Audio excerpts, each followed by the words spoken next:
자, 오늘은 질문 24번입니다. 질문 24번.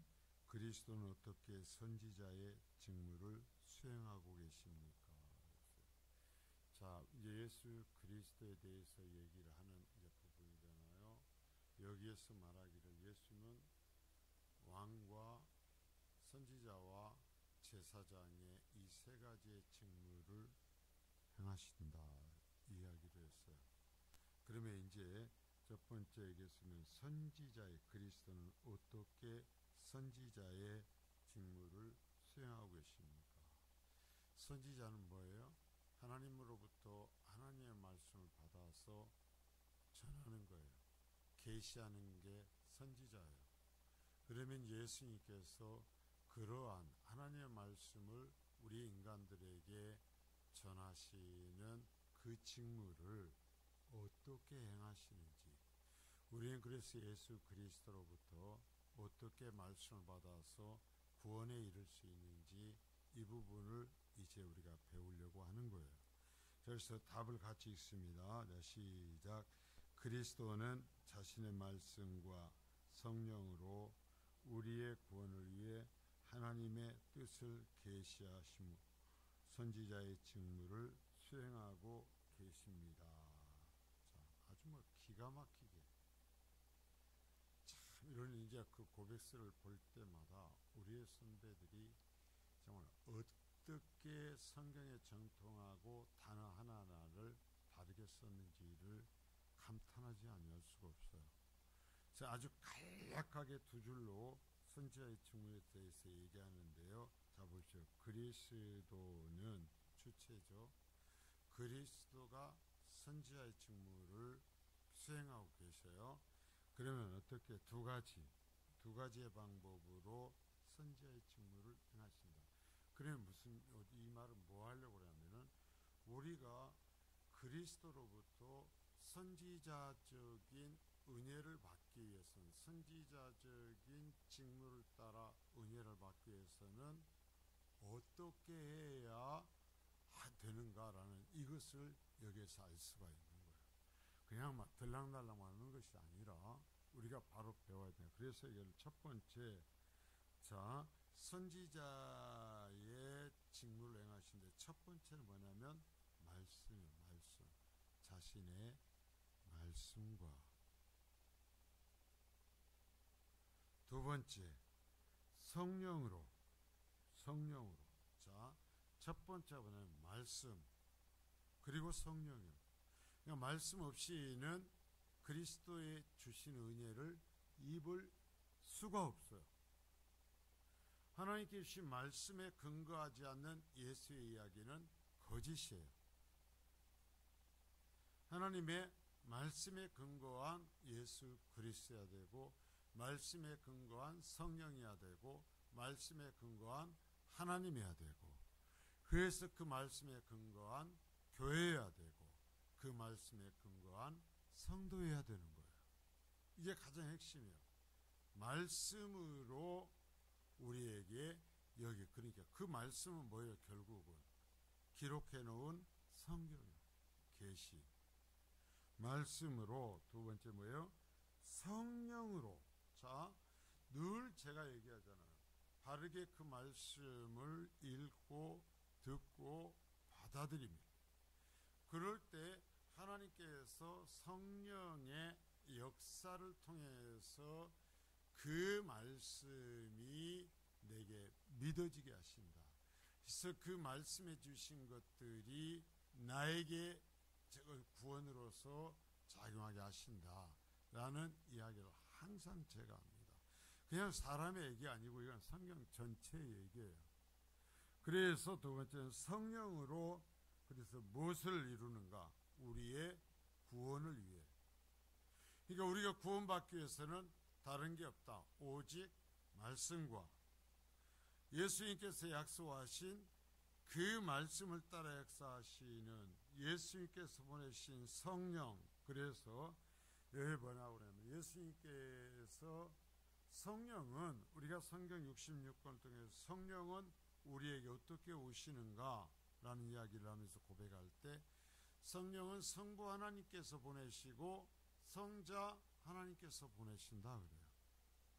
서성부 하나님과 성자 하나님이신 예수 그리스도께서 하나님의 말씀을 바탕으로 우리에게 역사하여 구원을 이루신다라는 이야기예요. 그래서 성령은 말씀과 성령으로 우리의 구원을 위해 하나님의 뜻을 계시하신다. 그러니까 우리가 하나님의 말씀을 깨닫고 하나님의 뜻을 깨달을 수 있는 것은 오직 말씀과 성령의 역사가 합해져야 돼요.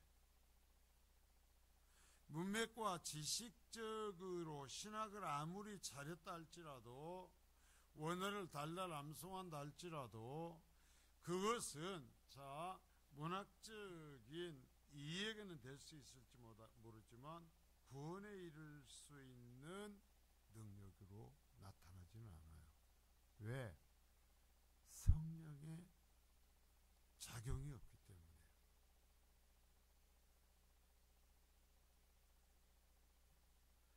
그래서 이제 1번 봅니다. 그리스도는 선지자의 직무를 어떻게 감당하십니까? 사도 베드로는 모세가 예언한 그 선지자. 여기에서 모세가 나와 같은 선지자를 하나님께서 때가 되면 보낼 것이다 라고 신명기 18장 15절 얘기를 했어요. 그런데 모세가 얘기한 그 선지자가 예수 그리스도라고 사도 베드로가 이제 그 오순절 성령의 역사를 체험하고 나서 첫 번째 나가서 설교할 때 사도 베드로가 여기에서 예수 그리스도가 모세를 통해서 하나님께서 말씀하신 그 유일한 선지자, 그 단 한 사람의 선지자, 그 메시아라고 이야기를 해서 우리에게 알려주는 겁니다. 그리스도는 죄인을 구원하시는 하나님의 뜻과 방법에 대해서 여러분, 그리스도는 주체. 우리를 구원하시는, 죄인을 구원하시는 하나님의 뜻과 방법에 대해서 누가 알려주시는가? 그리스도가 계시하신다. 그래서 그처럼 하나님의 뜻을 계시하시기 때문에 선지자적인 기능을 감당하시는 것이다. 오늘 우리가 구원에 이를 수 있는 길은 어디에 있는가? 주님의 계시해 주신 말씀에 있다.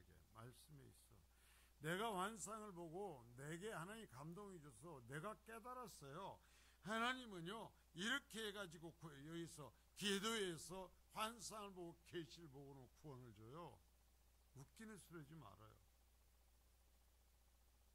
여러분, 예수를 그렇게 바르게 믿고 바른 선한 삶을 살아도요, 소위 말하는 신비한 체험을 단 한 번도 하지 못할 수도 있어요.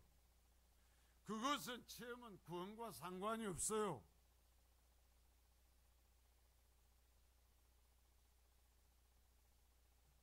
자꾸 사람들이 얘기합니다. 신앙의 좋고 나쁨을 어떠한 환상을 보고 어떠한 것을 체험한 것으로 이야기하려고 하는데요. 그렇지 않아요. 하나님의 말씀을 하나님께서 말씀하신 대로 믿고 그 말씀을 성령의 인도하심 따라 내 삶으로 살아가면 이 믿음이 있어야 바른 믿음인 거예요. 아무리 예수 믿는다고 얘기를 해도 그 삶이 그 말씀을 따라 살지 아니하면 끝입니다. 아무런 열매를 맺지 못하기 때문에 죽은 거예요. 그래서 말씀합니다. 완전히 예수 그리스도께서 계시하셨습니다. 그러니까 성경에는 우리를 구원에 이르도록 하는 지혜가 완벽하게 기록되어 있어요. 무엇을 더해줘야, 성경에다가 무엇을 더해야 우리가 구원에 이르는 방법을 알 수 있는 게 아니에요. 다른 것이 필요가 없어요. 성경에 다 게시되어 있어요. 완벽하게. 이게 성경 외에 다른 것을 자꾸 말하는 것은 오히려 성경을 혼돈시키는 거예요. 그건 악한 짓들이에요.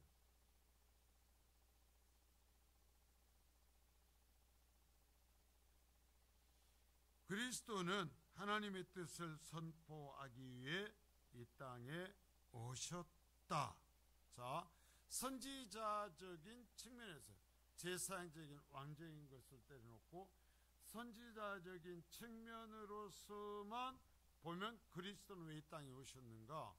하나님의 뜻을 인간들에게 알려주시기 위해서 오셨다. 알려주시기 위해서 오셨다. 그래서 그리스도는 언약의 사자라고 구약성경 마지막 성경인 말라기에서 말한 그대로 언약의 사자다. 하나님의 약속을 알려주는 하나님의 사자다, 선지자다 얘기. 그러면서 구원에 필요한 모든 계시는 그리스도를 통해서 증거되었다. 자, 모든 계시요. 완벽하게 더 이상 필요 없어요. 다른 거, 다른 얘기해가지고 성경 외에 다른 것을 해서 그러면 구원에 받을 수 있습니다.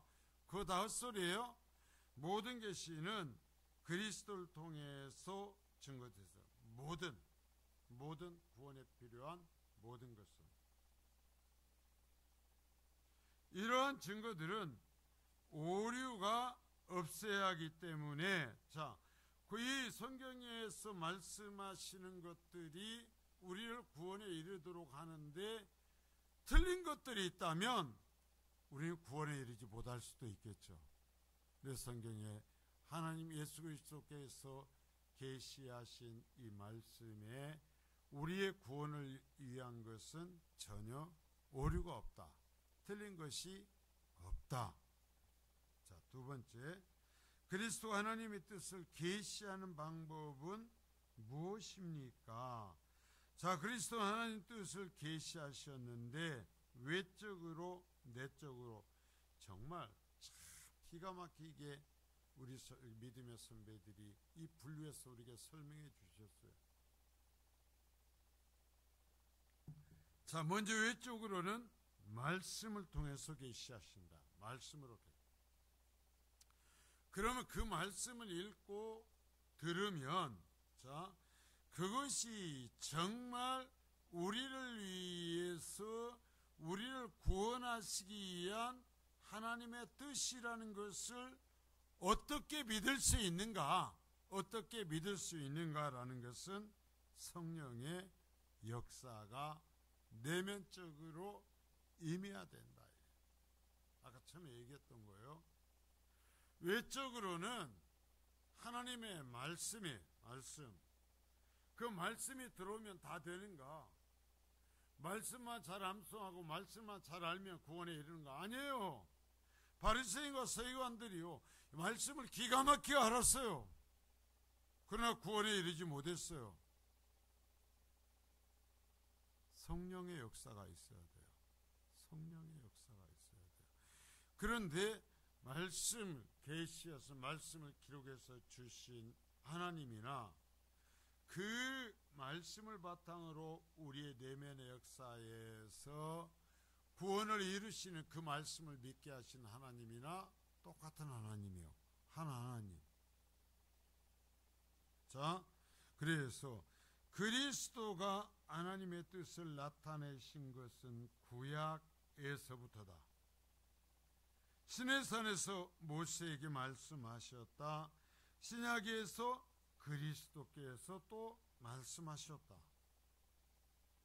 구약에서부터 신약까지 다 우리 구원을 위한 것을 말씀하셨다. 여러분, 옛날 얘기하려고 성경 기록된 게 아니라 그랬어요. 우리의 구원의 이야기예요. 구원의 이야기.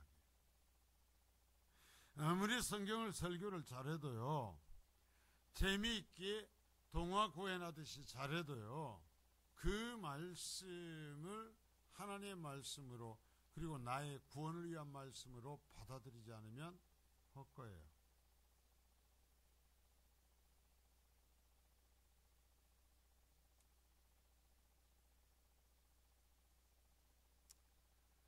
자, 따라서 그리스도가 가르치시는 것은 제사장들과 같지 아니하며 매우 권위가 있는 것이었다. 구약의 어떤 제사장들과 같지 않고 완전한 권위를 가지신 주님의 가르침이었다. 그러니까 우리가 항상 돌아야 되는 거죠. 어디라고 그랬어요? 말씀이요, 말씀. 말씀이 바로 들어가지 못하고 말씀이 상한 것을 먹으면, 상한 말씀을 먹으면 성령의 역사가 없어요. 아, 그 말 그래도요, 그렇게 하면서 마음이 뜨거워졌었어요. 그러면서 신비한 것을 체험했어요. 병이 나았었어요. 그랬을 수 있어도 구원에 이르지는 못해요. 왜? 그것이 하나님이 약속하신 것이 아니기 때문이에요.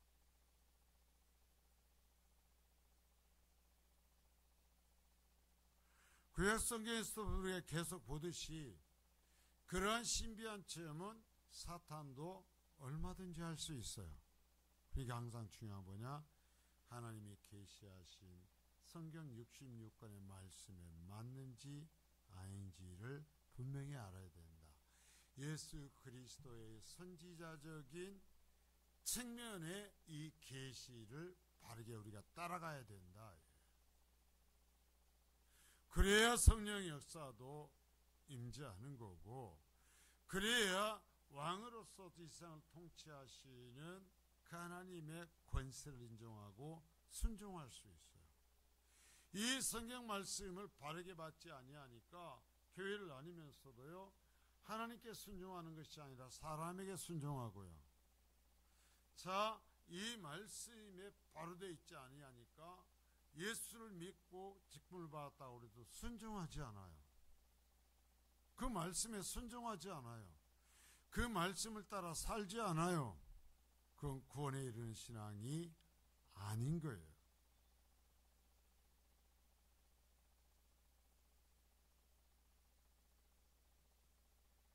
자, 그래서 3번, 그리스도가 이 땅에서 가르치실 때 사람들은 어떻게 반응했어요? 그러면 자, 이 성경이 내가 신학교에 가서 배우면 바르게 내가 구원에 이를 수 있는가? 예수님께서 성경을 가르치셨을 때 그 말씀은 오류가 없죠. 그러면 그 말씀을 들은 사람들은 다 구원에 이르렀는가? 여기서 아주 무서운 이야기를 하는 거예요.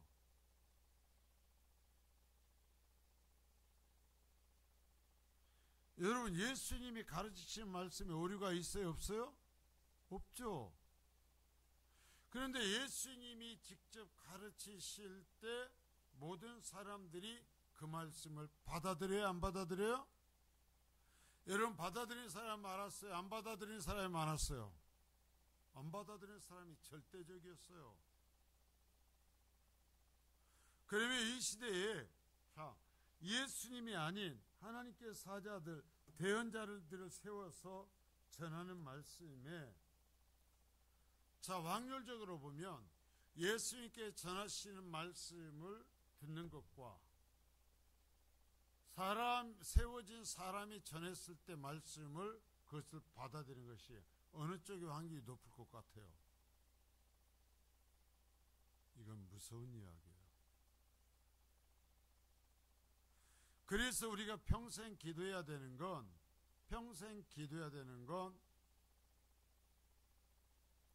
하나님 앞에서 하나님의 말씀을 그대로 내가 받고 믿을 수 있게 해달라고 기도해야 되는 거예요. 이게 기본이에요. 자, 우리가 제가 몇 번 얘기했습니다만은 바울 사도가 사도로 살아가면서 그 사도로 살아가는 그 과정의 삶 속에서 정말 가장 두려워 떨었던 일이 뭐라고 그랬어요? 죽을까 봐서였어요? 뭐 때문에 두려워 떨었어요? 제가 한 대여섯 번은 얘기했을 것 같아요. 왜 두려워 떨었어요? 바울 사도가요, 뭐 어떤 거 가지고 두려워 떨지 않아요. 우리가 한번 잠깐 얼른 보게요. 이렇게 그렇게 얘기했어도 또 다 넘어갔잖아요. 고린도전서 2장이에요.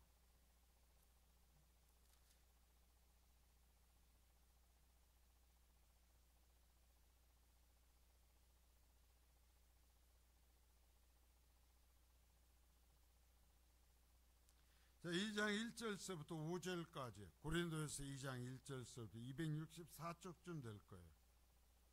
고린도전서 2장 1절서부터 5절까지. 자, 찾으시면 같이 읽습니다. 시작. 형제들아, 내가 너희에게 나아가 하나님의 증거를 전할 때에 말과 지혜의 아름다운 것으로 아니하였나니 내가 너희 중에서 예수 그리스도와 그가 십자가에 못 박히신 것 외에는 아무것도 알지 아니하기로 작정하였습니다. 내가 너희 가운데 거할 때에 약하고 두려워하고 심히 떨었노라. 내 말과 내 전도함이 설득력이 있는 지혜의 말로 하지 아니하고 다만 성령의 나타나심과 능력으로 하여 너희 믿음이 사람의 지혜에 있지 아니하고 다만 하나님의 능력에 있게 하려 하였노라. 자, 사도 바울이요, 내가 너희들에게 나가서 말씀을 전할 때 항상 두려워하면서 떨었어. 죽을까 봐서 두려워했던 게 아니에요. 자, 볼까요?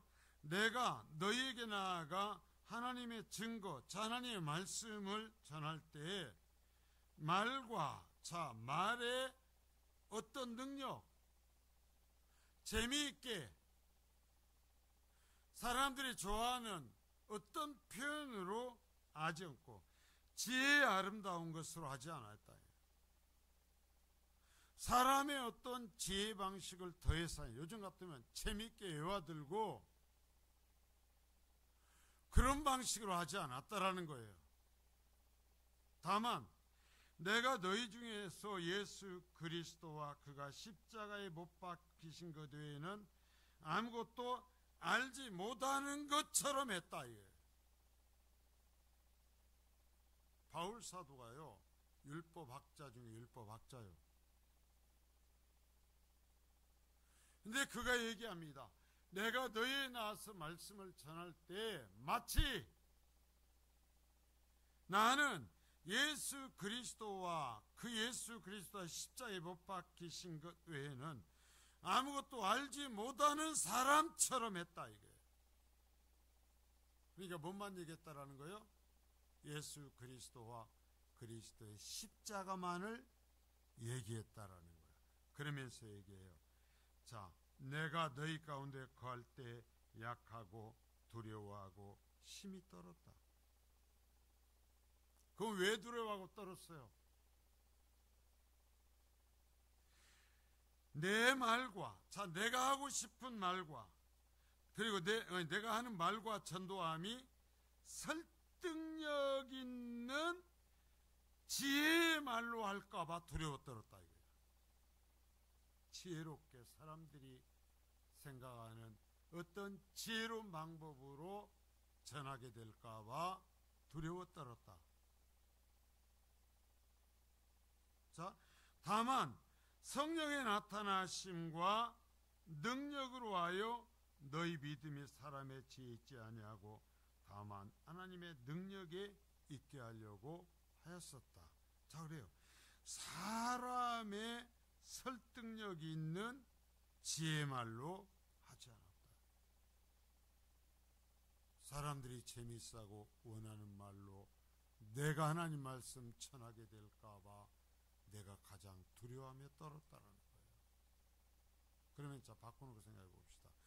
말씀을 전한 사도 바울이 내가 사도를 사역하면서 가장 두려워하며 떨었던 것이 나에게 말씀을 듣는 사람들이 원하는 방식으로 말씀을 전할까 봐 두려워 떨었다고 한다면, 하나님의 말씀을 듣는 성도들은 뭘 두려워 떨어야 돼요?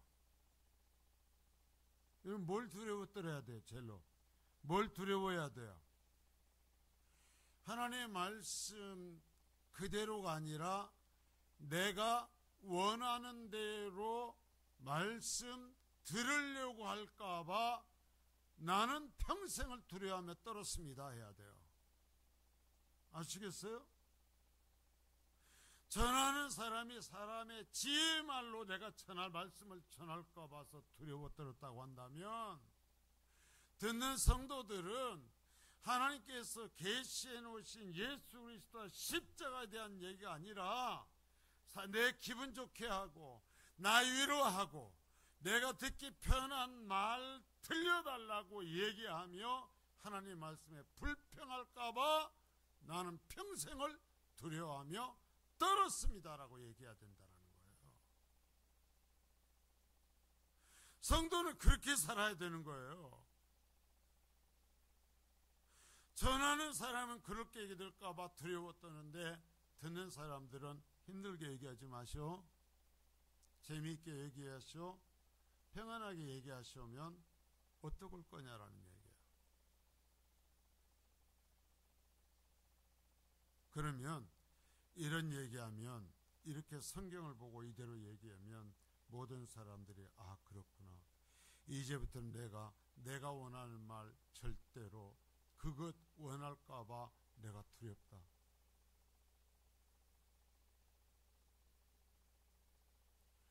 내가 원하는 방식으로만 들으려고 할까 봐 내가 두렵다 하면서 하나님 말씀을 들을까요? 아니라는 거죠. 싫어한다라는 거예요. 거절한다라는 거예요. 그 이야기를 이제 세 번째에서 얘기하는 거예요. 누가 얘기해도, 예수님이 얘기해도 거절해요. 바리새인과 서기관들이 늘 얘기하지만 예수님에게 대적한 것은 그들이 원하는 이야기가 아니었기 때문이에요. 자, 보겠어요?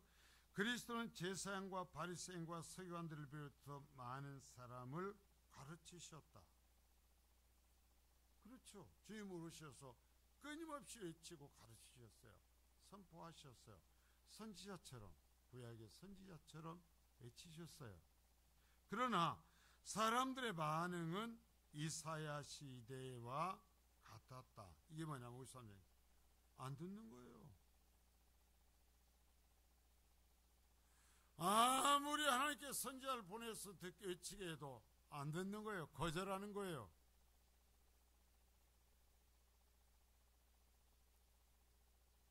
그리스도의 말씀을 환영하지 않았다. 아이고, 그건 바리새인과 서기관들, 그 당시 유대인들이었으니까 그렇지 우리는 안 그래요. 아니요. 똑같은 인성을 가지고 있어요. 똑같아요. 환영하지 않았다. 그들은 그리스도의 말씀에서 유익을 얻지 못했어요. 자, 주님의 직접 육신을 갖고 사역한 유일한 세대였어요. 육신을 갖고 오신 예수님을 만난 유일한 사람들이었어요. 그러나 그 예수님을 만나서 말씀을 듣고 아무런 유익함을 누리지 못했다. 왜 그랬는가? 믿음으로 그 말씀을 듣지 않았기 때문이다. 예수님이 전에도 믿음으로 하나님의 말씀을 듣지 아니하면 아무런 유익이 없다.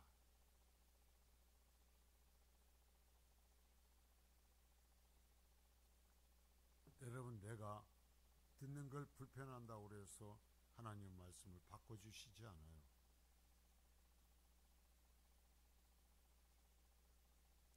그리스도의 외적인 말씀 사역은 일반적으로 효과적이지 못했다. 참 무섭죠.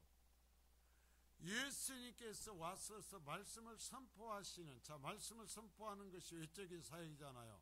성령이 그것을 조명시켜 주는 것이 내적인 사역이고, 외적으로 예수님께서 직접 이방인도 아니고 아브라함의 자손들에게, 시내산의 언약을 갖고 있는 그들에게 말씀을 전하신 외적 말씀 사역은 효과적이었다? 효과적이지 않았다? 효과적이 않았다. 효과적이 않았다는 소리는 뭔 얘기예요? 그 말씀을 들은 사람들이 구원에 이르는 비율이, 믿는 비율이 아주 적었다라는 얘기예요.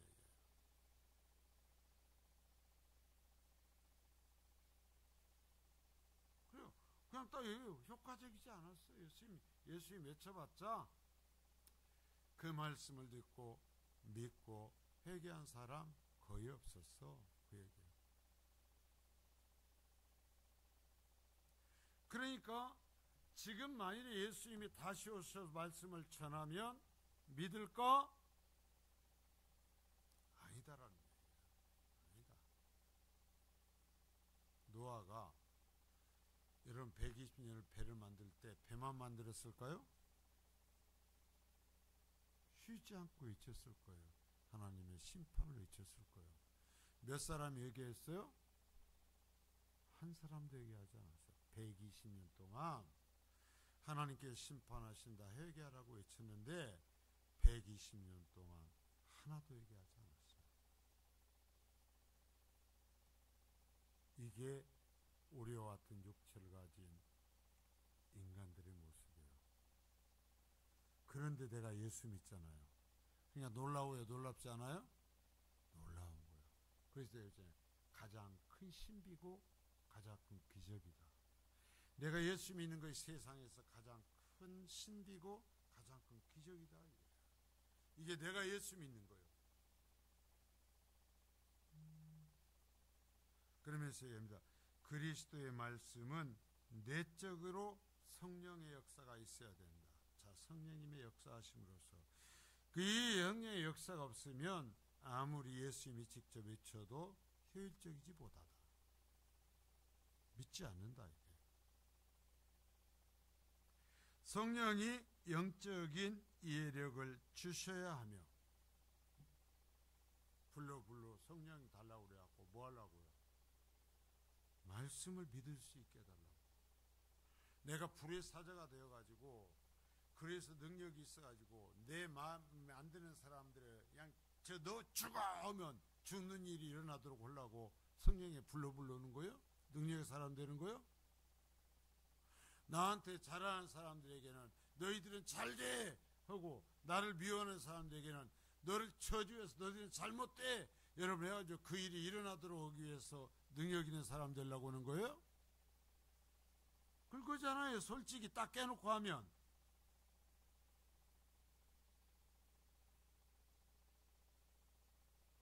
아니요. 말씀이 기준이에요.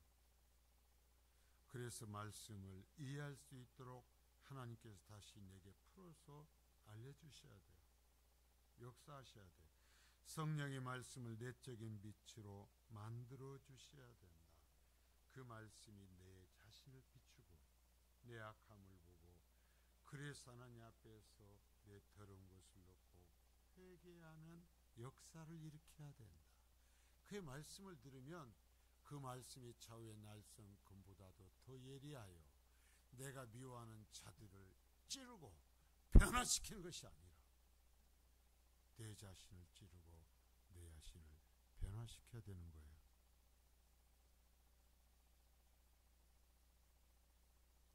성령이 영혼으로 복음 안에 있는 구원의 방법의 탁월성과 아름다움을 보게 해 주셔야 된다. 자, 복음 안에 있는, 그랬잖아요.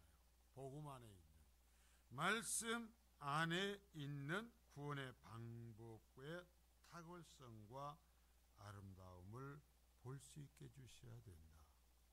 자, 그래서